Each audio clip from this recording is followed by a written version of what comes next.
Achou aí? Mateus capítulo de número 19,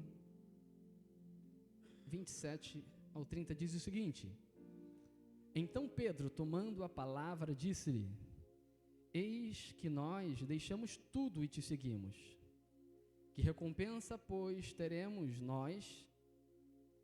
Ao que lhes disse Jesus: Em verdade vos digo a vós que me seguistes, que na regeneração, quando o Filho do Homem se assentar no trono de sua glória, sentar-vos-ei também vós sobre 12 tronos, para julgar as 12 tribos de Israel.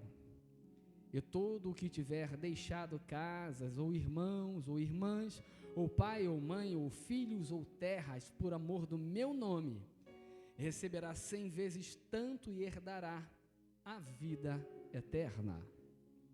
Entretanto, muitos que são primeiros serão últimos, e muitos que são últimos serão primeiros. Diga graças a Deus por sua palavra.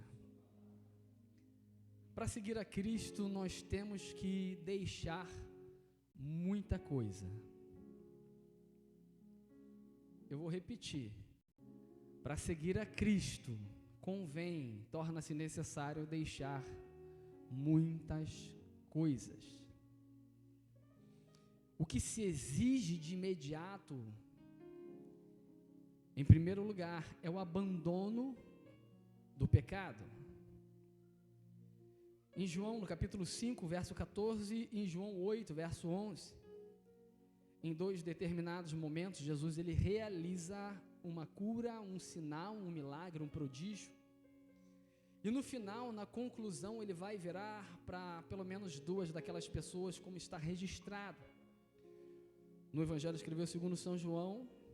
Ele fala o seguinte para aquelas pessoas: vá e não peques mais. Este é o ponto convergente. Talvez para muitos o ápice do feito, da realização, do extraordinário, do milagre, da manifestação sobrenatural, do que ele estava realizando exatamente naquele momento, diante do povo, diante de Israel, diante dos seus perseguidores, dos seus acusadores, diante daqueles que cogitavam fazer-lhe mal.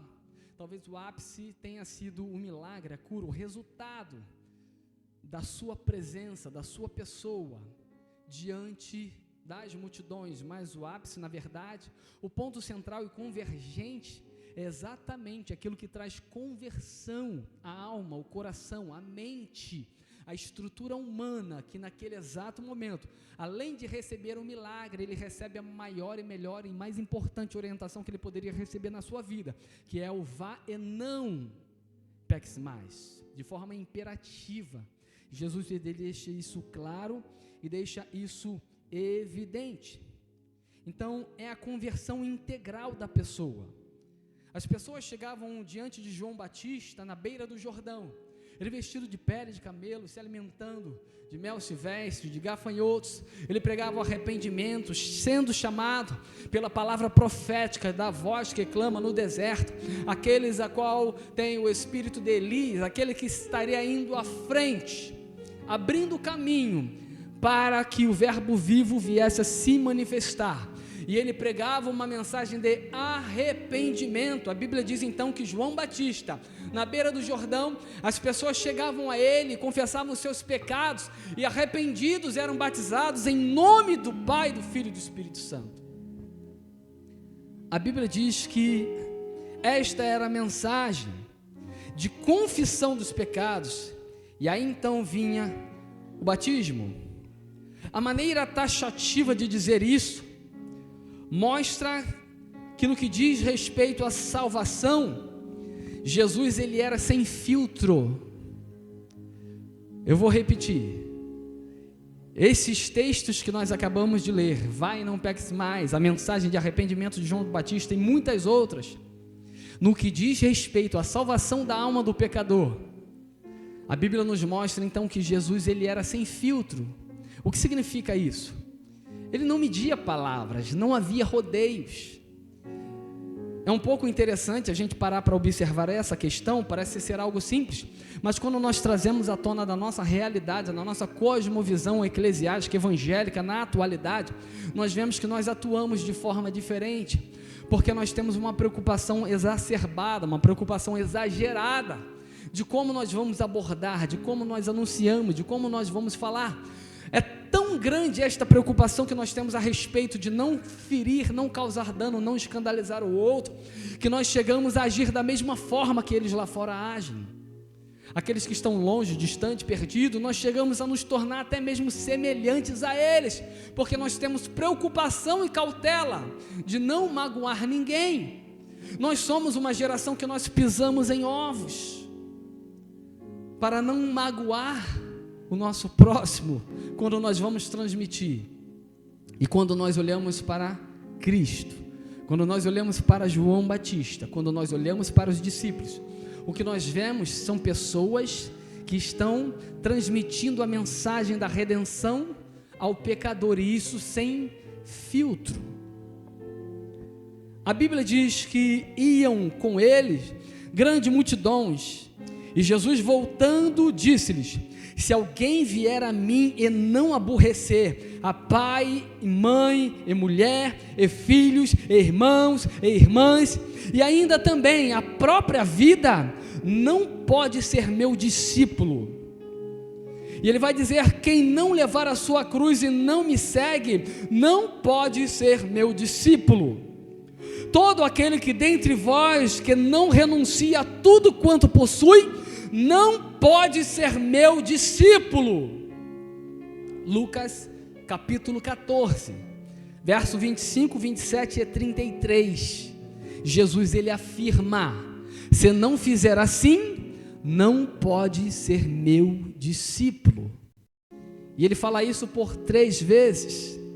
Segundo a lei judaica, uma vez que algo tenha sido feito ou falado, ou confirmado, ou atestado por 3 vezes, era considerado como algo permanente, algo timbrado, assinado, atestado, e que tinha veemente confiança para aqueles que ouviam. Então ele repete por 3 vezes: se não fizer desta maneira, não pode ser meu discípulo.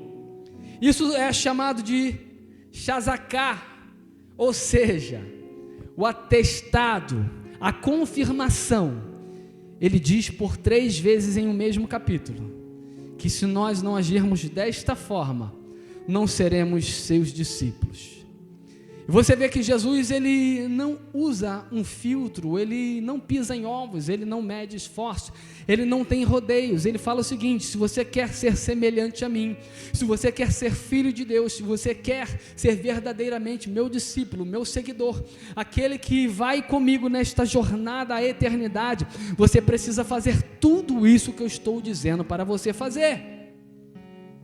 E Jesus ele não dizia: olha, talvez se você se aproximar, se você fizer um pouco parecido ou for semelhante àquilo que eu tenho instruído, tudo bem, você passa de raspão, eu quebro o teu galho, eu alivio você e faço com que você passe de ano, vai ficar tudo bem entre nós, porque eu vou relevar muita coisa. Fique tranquilo então, não leve tão a sério. Não, Jesus ele não age dessa forma, ele é taxativo.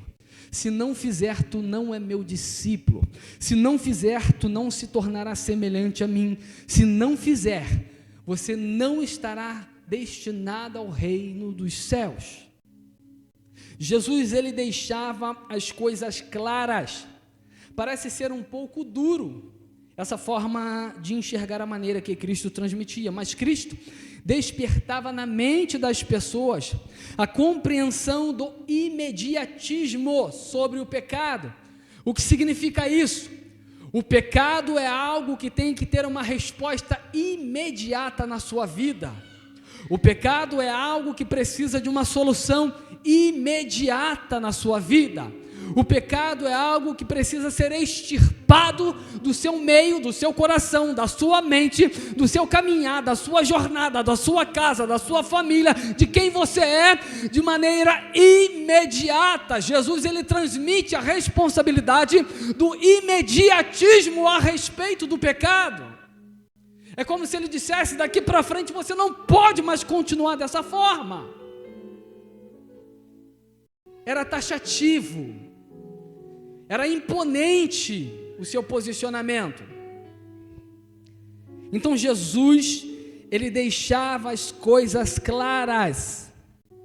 Parece ser um pouco duro isso, mas a preocupação dele era mostrar que o pecado era algo tão gravíssimo que não poderia deixar para amanhã para resolver.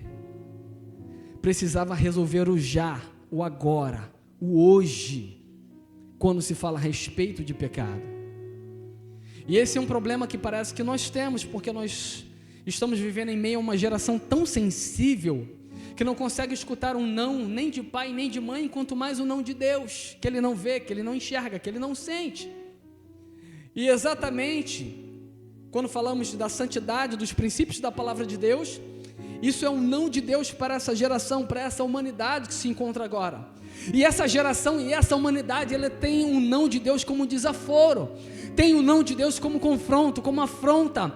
E eles fazem como crianças mimadas e dizem: agora é assim que eu vou fazer, porque eu não aceito ser contraditado, eu não aceito contraditório, eu não aceito ser contrariado. A geração que nós vivemos hoje, ela ainda não aprendeu a lidar com o não, e isso nas questões mais simples da vida. Quando nós olhamos no meio da rua crianças se jogando no chão, fazendo aquela birra, aquele desespero, e o pai e a mãe às vezes impotente com uma criança de 1, 2, 3, 5 anos, quanto mais ainda quando se torna um adolescente e cresce para a idade juvenil, se achando ser dono do próprio nariz, dono de si mesma, e não há mais autoridade que possa reverter aquilo ali, porque ela já amadureceu e já criou a sua mentalidade forjada no seu próprio autocontrole e não dependendo da autoridade do outro. Essa geração que está aí fora está exatamente dessa maneira. Vá olhar, porque eu acho que a pipoca está queimando. Aleluia. É para quebrar a tensão, né? Que parece que a gente vai falar de pecado, o clima fica tenso. Mas é exatamente esse sentimento que precisa ser despertado em nós, porque o pecado é algo extraordinariamente sério. Uma certa vez, uma pessoa perguntou para um pastor em uma entrevista: pastor, não é, levado a sério demais o castigo de Deus para a humanidade? Porque Deus vai dizer que os pecadores vão ser lançados no lago de fogo e enxofre, que é a segunda morte, e lá a dor, a pranto e ranger de dentes. Você não acha que Deus está sendo drástico demais, não, no seu castigo para a humanidade? Ele não poderia, porque ser tão grande em amor, tão grande em beneficência, benignidade, benevolência, ele não poderia se comprazer do ser humano que ele criou a sua imagem e semelhança? E esse pastor respondeu exatamente o seguinte: olha, se o ser humano tivesse noção da gravidade do pecado, ele mesmo diria para si: eu mereço a condenação e o juízo eterno. O problema é que essa geração atual, eles não têm conhecimento da gravidade que é o pecado. Eu não estou falando dos pecados mais drásticos que nós conhecemos na história da humanidade, de toda a violência, de toda a promiscuidade, de toda a turbar de mente do coração que existe lá fora, que praticam todos os dias. Eu estou falando até mesmo de pecados mínimos, a gravidade que é o pecado diante da presença da santidade de Deus. Nações inteiras foram dizimados, povos foram dissipados da face da terra, pessoas foram engolidas em um determinado momento. Deus abre a terra e aquele grupo de pessoas rebeldes foram engolidos pela terra por causa da sua rebeldia contra Deus. E às vezes nós achamos que Deus está sendo duro demais. Nós não levamos em conta o sangue derramado naquela cruz, a dor, o sofrimento, a angústia, a dor, a morte dos mártires, a morte daqueles que foram queimados vivos, sendo colocados como tochas humanas para iluminar a cidade de Roma. Nós não levamos isso em consideração e achamos que Deus está sendo dramático demais. É porque essa geração não aprendeu a respeito da gravidade que é o seu pecado diante de Deus. Louvado seja o nome do Senhor. Jesus, ele deixa as coisas claras e evidentes, mas nem sempre isso acontece. Então, quando pessoas que decidiram se tornar cristãs começam a enfrentar dificuldades e sofrer perdas na sua vida, essas pessoas, elas ficam confusas, elas se sentem magoadas e feridas por Deus, porque o que foi apresentado a elas é um evangelho de solução, de resposta, de conquista, de realização, de bens, de aquisição. Não foi apresentado a elas um evangelho de renúncia, de abandono, de cruz, de dor. Aleluia. Eu aprendi uma coisa na palavra de Deus, de que quando as pessoas chegam na presença do Senhor, na casa de Deus, dentro de uma igreja, o que você precisa apresentar a essas pessoas é um evangelho de arrependimento, é o evangelho genuíno, o evangelho da cruz. Por quê? Porque se você atrair essas pessoas por um tipo de evangelho egoísta, soberbo, materialista, ganancioso, no primeiro momento de luta, de perda, que essa pessoa passar na sua trajetória, ela vai abandonar o evangelho, porque aquilo que atraiu ela, que atraiu o seu coração, já não tem mais ali, então não existe mais motivo para ela permanecer na igreja. Mas quando você atrai as pessoas para este lugar, através do arrependimento, através da cruz, através da renúncia, através do abandono de pecado, pode vir o vento, pode vir a tempestade, pode vir o mar bravio, pode soprar o vento contrário, pode se levantar o adversário, o inimigo, o gigante, esse crente ele vai permanecer, porque o que atraiu ele para cá, para dentro, não foram coisas, foi a presença do Salvador. Aleluia. Glória seja dado o nome do Senhor. Atraia as pessoas pelo evangelho genuíno. E existe um monte de lugares que estão atraindo as pessoas por coisas que o reino pode proporcionar. Nunca pregue o evangelho apresentando um Jesus que dá coisas. Mostre a cruz. Essa era a mensagem de Jesus. Não peques mais. Esta era a mensagem de João Batista: arrependei-vos.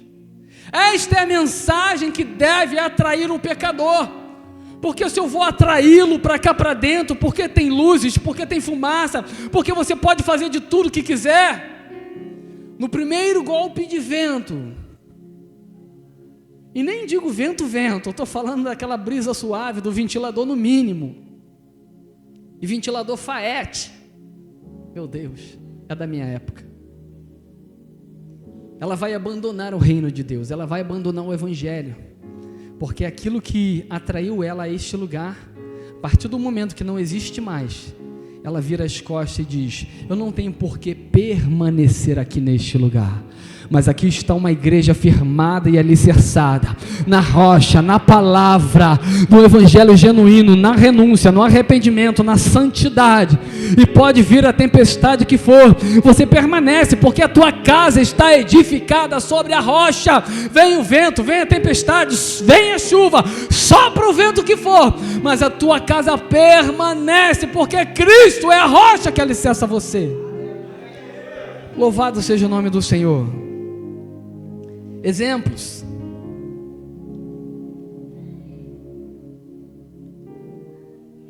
Exemplo de pessoas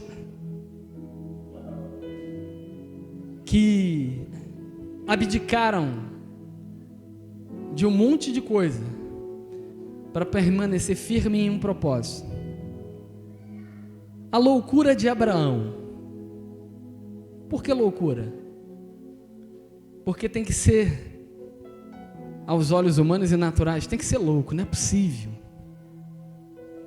que esse camarada, ele fala com Deus que é invisível, ele ouve uma voz que ninguém mais ouviu, e ele sendo rico, tendo lar, tendo a família, parentes, familiares, a parentela, na cidade mais populosa, mais expandida, a cidade mais evoluída, a cidade com maior potência financeira na época, uma cidade que tem tudo para dar certo, uma cidade em que você pode empreender, você pode conquistar. Ele era rico, uma cidade em que você tinha os seus bens, você tinha a sua existencialidade fundamentada, enraizada, porque ali está a tua descendência, está a tua geração. E esse homem fala com Deus que é invisível, escuta uma voz que ninguém mais ouve, e Deus manda ele sair e largar toda a sua história, toda a sua construção, toda a sua existencialidade já forjada e fundamentada naquele lugar. Aos olhos humanos isso é loucura. Você basicamente desconstruir tudo que você levou anos da tua vida e existência construindo. A loucura de Abraão. De acordo com a escritura, pela fé Abraão, sendo chamado, obedeceu, saindo para um lugar que havia de receber por herança, e saiu sem saber para onde iria. Como Abraão poderia saber que isso valeria a pena?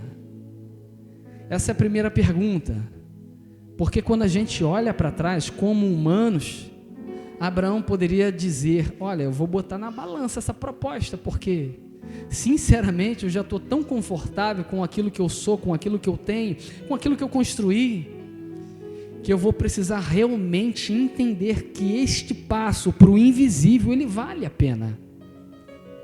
Então, como ele poderia saber que valia a pena?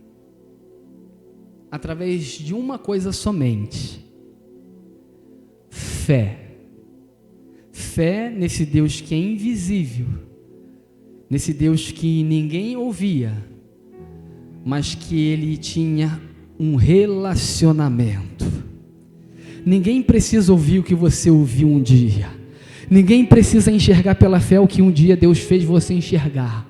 O que basta é que você creia, que você acredite, que você entenda, que você confie, que aquilo que Deus projetou para você e a teu respeito é muito maior do que os bens adquiridos em vida, é muito melhor que as expectativas humanas. Então fique com aquilo que Deus tratou com você. Não precisa ninguém ver, não precisa ninguém entender, não precisa ninguém enxergar, basta a fé que foi construída através do seu relacionamento com Deus.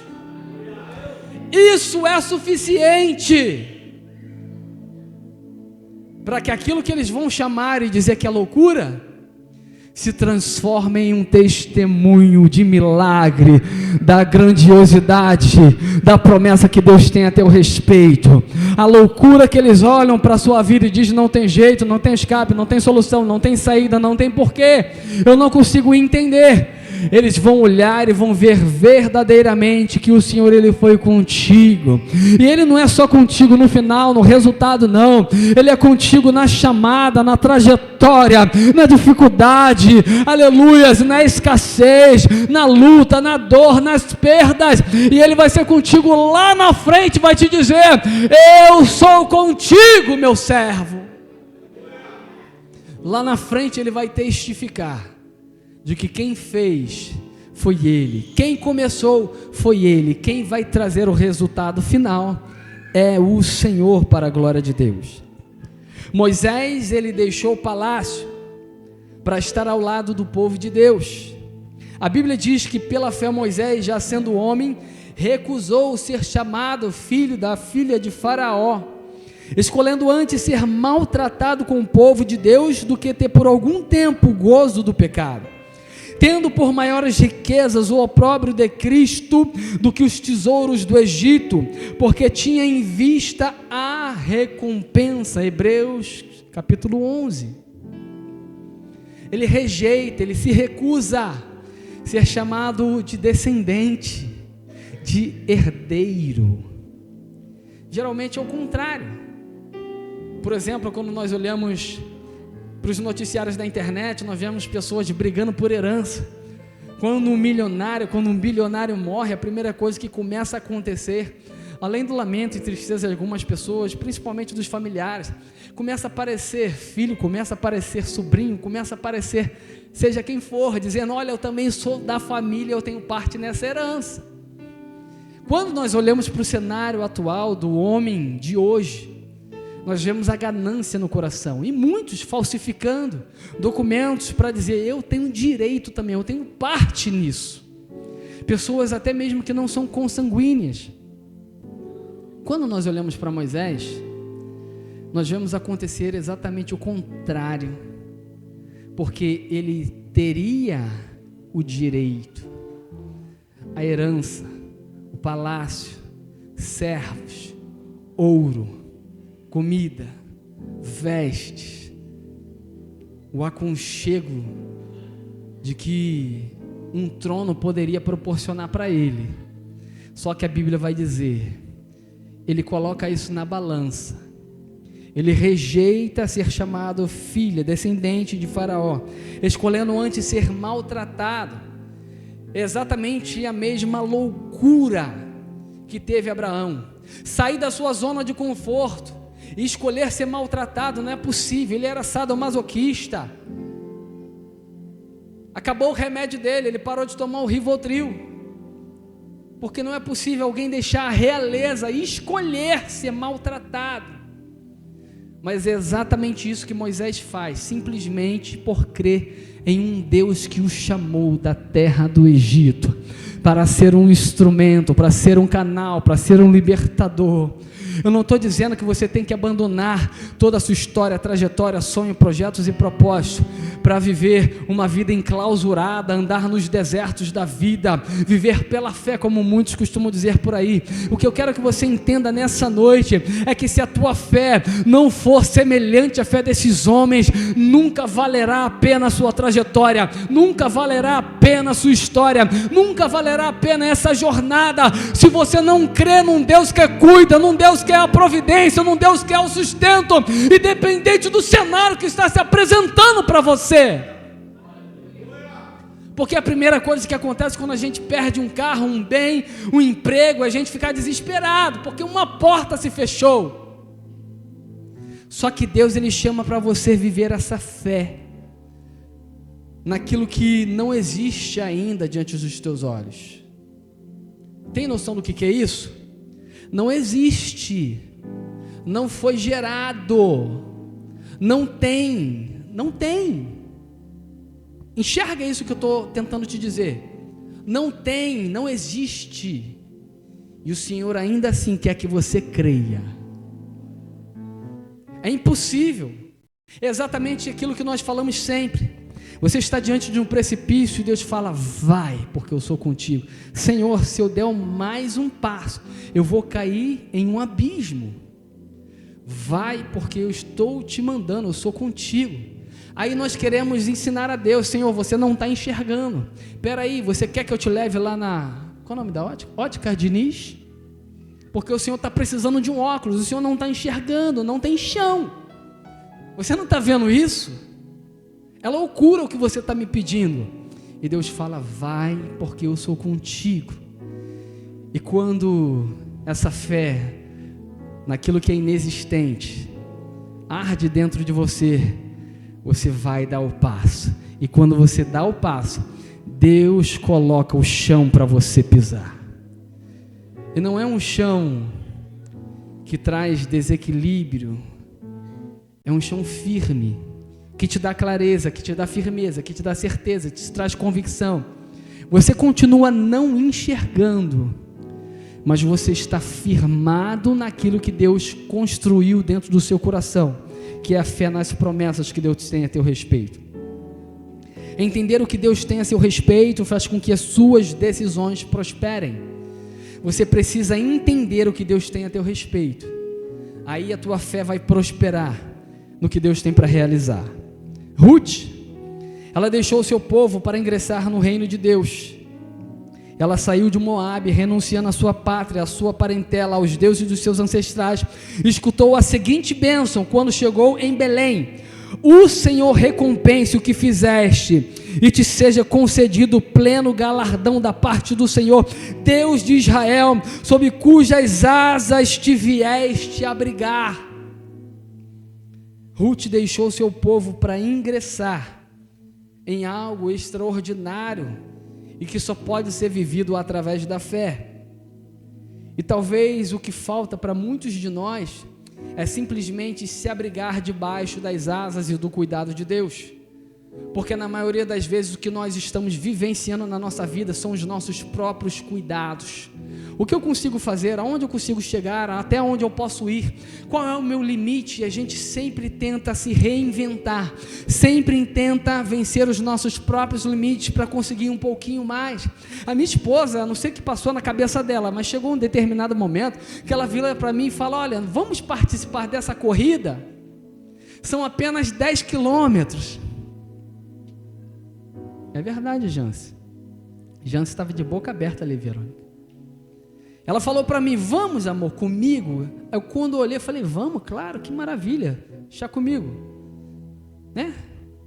Pagando academia para quê? A gente vai 2 vezes no mês, mas quando eu olhei, eu falei: o quê? 10 quilômetros? Aí eu me lembrei da última vez que eu estava em cima de uma esteira, Vandes. Eu falei: eu vou conseguir passar de 1 quilômetro hoje. Varão, eu cheguei a 700. Falei: não dá mais, não tem como, a conta não fecha, Renato, não. Aí eu cheguei em casa, deitei no chão. Cristina. Aí ela lá na cozinha, eu falei: Cristina. Aí quando ela chegou bufando no chão, falei: não me deixe morrer aqui. Nós ficamos tentando vencer o nosso limite. Não foi com tantos quilômetros. Já está em quantos quilômetros que você está correndo? 5? Passou de 5, né? 10? Hã? Chegou a 10 quilômetros. E eu não consegui chegar a 1 quilômetro correndo. Nós ficamos ali lutando. Hoje eu consigo 100, 200, 300 metros, 400, 500, 1 quilômetro. A gente vai medindo, né, o nosso espaço, o nosso limite, para ver se a gente consegue ir mais longe. Mas eu vou dizer uma coisa para você: quando se trata de fé, esqueça o seu limite, esqueça do que você pode fazer por você, porque tem momento que você precisa se apegar ao que Deus pode fazer por você, não o que o teu simples esforço, o seu braço ou a sua condição pode chegar. Tem hora que você tem que contar exclusivamente com Deus na tua vida. Mas eu sou capaz de ir até aqui. Eu quero te dizer um segredo: se Deus não for contigo, nem naquilo que você acha ser capaz de chegar, você chega. Porque nós não conseguimos dar um passo sequer sem a graça de Deus. Eu quero convidar para você se colocar de pé, em nome de Jesus.